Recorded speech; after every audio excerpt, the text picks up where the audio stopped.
Welcome to success classes. मैं मित्रागढ़ आप सभी का आज की इस वीडियो में बहुत बहुत स्वागत करता हूं। आज हम बात करेंगे मध्य प्रदेश शिक्षक भर्ती वर्ग 3 से संबंधित एक महत्वपूर्ण अपडेट को लेकर। आपको पता है कि कल 31 अक्टूबर को जो गाइडलाइंस थी या जो काउंसलिंग प्रक्रिया थी, कैसे क्या होगी, शेड्यूल क्या रहेगा, सारी चीज़ें कल आ चुकी हैं और मैंने उस पर वीडियो भी बताई थी। जो काउंसलिंग निर्देशिका है बहुत बारीकी से मैंने आपको समझाया है, आपने उसको भी देख करके समझा होगा। आज भी हम बहुत ही इम्पोर्टेंट बातें करेंगे भाई। 20 जिलों में भर्ती होनी है स्कूल शिक्षा विभाग के, और आपने देखा होगा उसकी रिक्तियां वैकेंसीज शो कर दी गई हैं, किस कैटेगरी में कितनी मिल रही हैं। जो पीएच है उनको, एक्स सर्विसमैन, और हर एक कैटेगरी वाइज कितनी मिल रही हैं, वर्टिकल हॉरिजॉन्टल, सारी चीज़ें उसमें उन्होंने बता दी। 21 से कम आयु वाले बाहर होने का चांसेस बन रहा है, क्योंकि अभी जो चीज़ अपन ने देखी यहाँ पे इन्होंने मिनिमम एज 20 बन रखी, इस पर भी हम बात करेंगे। और डीएलएड सेकेंड ईयर वाले शामिल हो सकते हैं यदि उनका जल्द ही अब रिजल्ट और मार्कशीट वगैरह आ जाती है तो हो जाएगा। तो आइए हम एक एक करके सारी चीज़ों को समझते हैं ताकि आपके सारे डाउट क्लियर हो जाएं। आइए एक एक करके हम चीज़ों को ध्यानपूर्वक समझेंगे। तो कैसा क्या रूल होने वाला है, सब कुछ आज हम समझेंगे। तो यहाँ पे ध्यान दीजिएगा, प्राथमिक शिक्षक भर्ती के लिए गाइडलाइन जारी हो चुकी है। आपने इसको पढ़ लिया होगा, कम से कम आपको 2 बार तो पढ़ना चाहिए हर एक विद्यार्थी को, और मैंने भी समझाया है, आप वहाँ से भी और अच्छे से समझ सकते हैं। स्कूल शिक्षा विभाग 20 जिलों में करेगा भर्ती। 17 नवंबर से काउंसलिंग स्टार्ट हो जाएगी और फरवरी तक नियुक्ति होने वाली है। आइए और भी कुछ चीज़ें हैं जो इन्हें हम विस्तार पूर्वक समझेंगे ताकि आपकी चीज़ें क्लियर हो जाएं। स्कूल शिक्षा विभाग और जनजाति कार्य विभाग की संयुक्त ऑनलाइन काउंसलिंग होगी।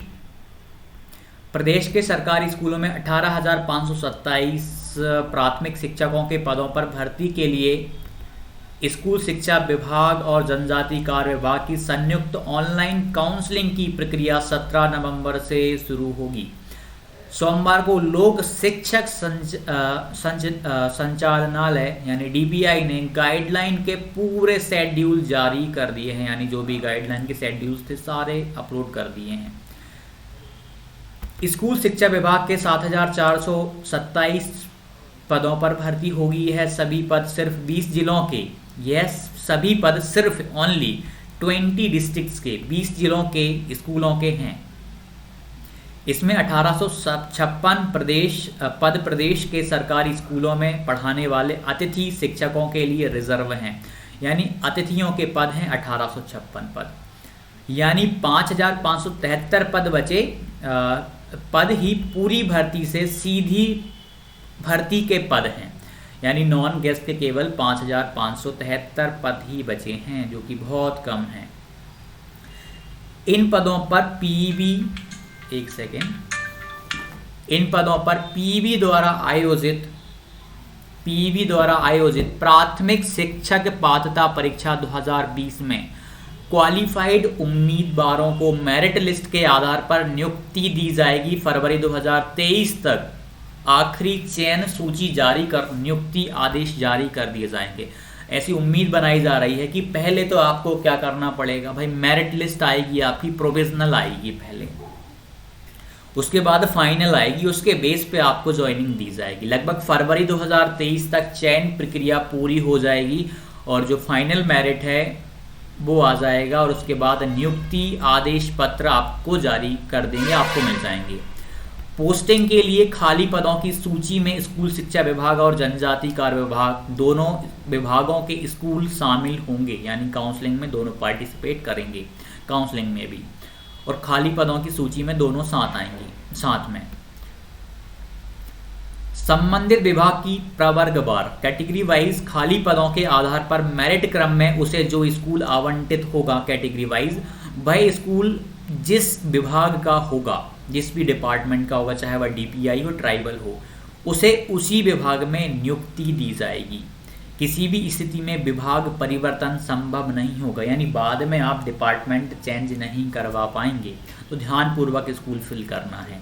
इसलिए कैंडिडेट्स को न्यूनतम 50 या इससे अधिक स्कूलों का विकल्प चयन करने की सलाह दी गई है। यानी मिनिमम 50 स्कूल तो भरने ही भरने, इससे ज़्यादा आपको जितने भरने हैं। नहीं तो मेरिट एवं जिलावार कैटेगरी के हिसाब से विभागवार रिक्तियों के क्रम में विकल्प ना मिलने पर विभाग रिक्त पदों पर उनकी पोस्टिंग की जाएगी। यानी फिर आपको कहीं भी पटक दिया जा सकता है।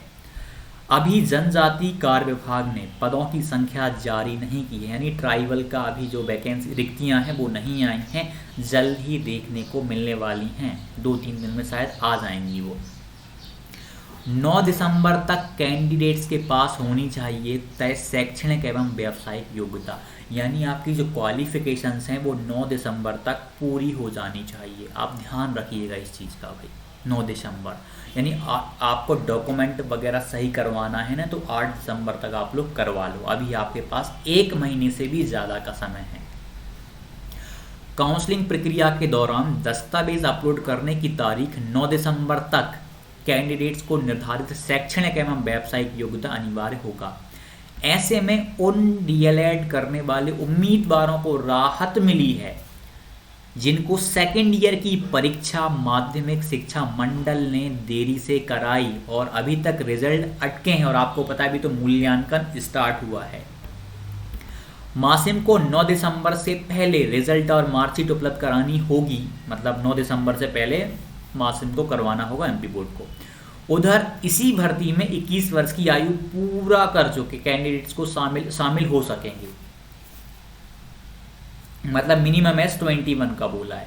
आयु की गणना 1 जनवरी 2022 से की जाएगी। ऐसे में उन उम्मीदवारों को भर्ती से बाहर होना पड़ रहा है जो 18 वर्ष की आयु पूरी होने पर ही पात्रता परीक्षा में शामिल होकर शिक्षक बनने की क्वालिफिकेशन प्राप्त कर ली। अब ऐसे में ये अब देखते हैं अब क्या होता है आगे चल के। हालांकि ये बच्चे अब अपने लेवल पे काम करने में लग चुके हैं सभी विद्यार्थी। काउंसलिंग पोर्टल पर खाली पदों के आधार पर कट ऑफ तय कर मेरिट क्रम में दस्तावेज अपलोड कराने कैंडिडेट्स की लिस्ट जारी की जाएगी। इसमें अधिकतर चीज़ें हैं ना, सब कुछ लगभग जो मध्य प्रदेश राजपत्र 2018 है, 2018 के जो रूल्स हैं उसके अकॉर्डिंग चल रहा है। वहाँ पे 21 बोला तो इन्होंने यहाँ पर भी मिनिमम एज 21 रखा है। तो अब देखते हैं उसमें क्या परिवर्तन होगा आगे चल के।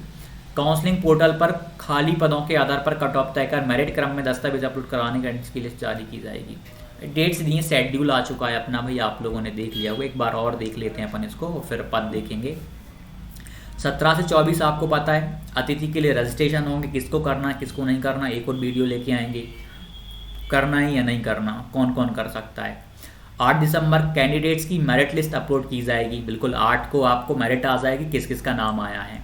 9 से 16 दिसंबर आपके डॉक्यूमेंट वेरिफिकेशन होंगे जिस भी जिले का आप सिलेक्शन करेंगे। 21 दिसंबर से 1 जनवरी तक, सॉरी यहाँ पे तो दस्तावेज अपलोड होंगे दिसंबर में, फिर 21 दिसंबर से 1 जनवरी तक आपको जिला स्तर पर डॉक्यूमेंट वेरिफिकेशन करवाना है, डीवी करवाना है आपको। जनवरी सत्यापन के बाद अंतिम चयन सूची का प्रकाशन, जनवरी कैंडिडेट, उसके बाद ये अपना अंतिम चयन सूची आ जाएगी, जनवरी में ही आपको मिल जाएगी डॉक्यूमेंट वेरिफिकेशन के बाद। उसके बाद जनवरी में कैंडिडेट्स द्वारा आप चॉइस फिलिंग करेंगे, यानी स्कूल चॉइस फिलिंग करेंगे, कौन से जिले का क्या लेना, ट्राइबल का, डीपीआई का, कौन सा सिलेक्शन करना पड़ेगा, चॉइस फिलिंग। फरवरी 2023 में आपको नियुक्ति आदेश जारी हो जाएंगे, यानी आपको नियुक्ति पत्र मिल जाएगा, आपकी ज्वाइनिंग हो जाएगी। सामान्य कैंडिडेट्स के लिए वर्गवार पदों की संख्या यानी कैटेगरी वाइज आप देख सकते हैं भाई। यूआर को 1507 पद आ रहे हैं, एससी को 946, एसटी को 1496, ओबीसी को 1151 पद आए हैं मात्र, ईडब्ल्यूएस को 473 पद आए हैं। मतलब इसमें अपन यदि इस डिपार्टमेंट की बात करें तो स्कूल शिक्षा विभाग के खाली पदों की डिटेल की बात करें तो गेस्ट फैकल्टी के लिए 1856 पद हैं, सभी वर्गों के कुल पद इतने हैं, और 5573 पद हैं सामान्य कैंडिडेट्स के लिए सभी वर्गों के, यानी नॉन गेस्ट के लिए। 20 जिलों में ऐसे पद इन्होंने बांटे हैं, जल्दी से पढ़ लेते हैं। सिंगरौली में आप देख सकते हो भाई सारे पद तो वहीं दे दिए। सिंगरौली में शिवपुरी में 820 दे दिए। सिंगरौली तो अब यदि भोपाल से बात करें तो 700 किलोमीटर दूर होता है ये तो। छतरपुर 850, गुना 400, उमरिया 350, श्योपुर 350, मुरैना 351, सीधी 500, हरदा 300, अशोकनगर 250, शहडोल 189, कटनी 300, पन्ना 190, खंडवा 161, रायसेन 169, नरसिंहपुर 129, बुरहानपुर 55, उज्जैन 210, सागर 214, दामोह में केवल 41 पदों पर भर्ती की जाएगी। तो इस तरीके से आपने देखा कि कैसे क्या सारी चीज़ें थीं। तो और आपने निर्देशिका में पढ़ ही लिया होगा, बहुत सारी चीज़ें वहाँ पे आपको क्लियर हो जाएंगी कैसे का प्रोसेस चलेगी। तो आज की जानकारियाँ आपको अच्छी लगी होंगी और इसमें बहुत सारी चीज़ें ऐसी थीं जो आप एक आसान तरीके में समझ गए होंगे। कई बार क्या होता है कि निर्देशिका को पढ़ना, उसमें जो हिंदी का उपयोग करते हैं वो काफ़ी जटिल हो जाती है। तो यहाँ से आपको लगभग सारी चीज़ें कवर हो गई होंगी। और डॉक्यूमेंट का काफ़ी विद्यार्थी पूछते रहते हैं, मैं आज या कल डॉक्यूमेंट की एक स्पेशल वीडियो अपलोड कर दूंगा।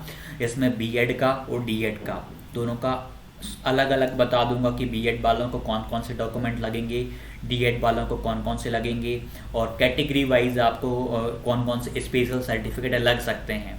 तो वो भी हम जल्द बात कर लेंगे। और भी डॉक्यूमेंट में बहुत सारे विद्यार्थियों की कमेंट्स आती रहती हैं कि सर ये बताइए। तो कई बार क्या होता है कि मैं कमेंट नहीं कर पाता। ये मान लीजिए कई बार सैकड़ों कमेंट, कई बार दिन में 500-600 कमेंट भी यदि आ जाती हैं तो इतनी कमेंट का रिप्लाई करना ये मेरे लिए पॉसिबल नहीं हो पाता है। हालांकि मैं कमेंट रीड कर लेता हूँ और बाद में जब वीडियो बनाता हूँ तो आपको कहीं ना कहीं उसका सॉल्यूशन दे देता हूँ। तो आप लोग बस जुड़े रहें और सारी चीज़ें आपको मिलती रहेंगी। और आप टेलीग्राम से जुड़ गए होंगे और काफ़ी सारे, क्या कि टेलीग्राम ग्रुप पे मैं ज़्यादा एक्टिव नहीं रह पाता। रीज़न क्या है कि और भी बहुत सारे काम होते हैं। तो वहाँ पर ऐसा है कि बहुत सारे विद्यार्थी ऐसे होते हैं जिनको कुछ ना कुछ नॉलेज रहता है। हर एक को पूरी जानकारी नहीं हो सकती है, लेकिन हर एक व्यक्ति को कुछ ना कुछ जानकारी होती है। तो ग्रुप में बहुत सारे लोग जानकार भी होते हैं, मतलब जिसने चीज़ें फेस करी होती हैं वो आपको रिप्लाई कर देगा। तो आप लोग वहाँ पर जुड़ सकते हैं, मतलब एक दूसरे से हेल्प ले सकते हैं वहाँ पे।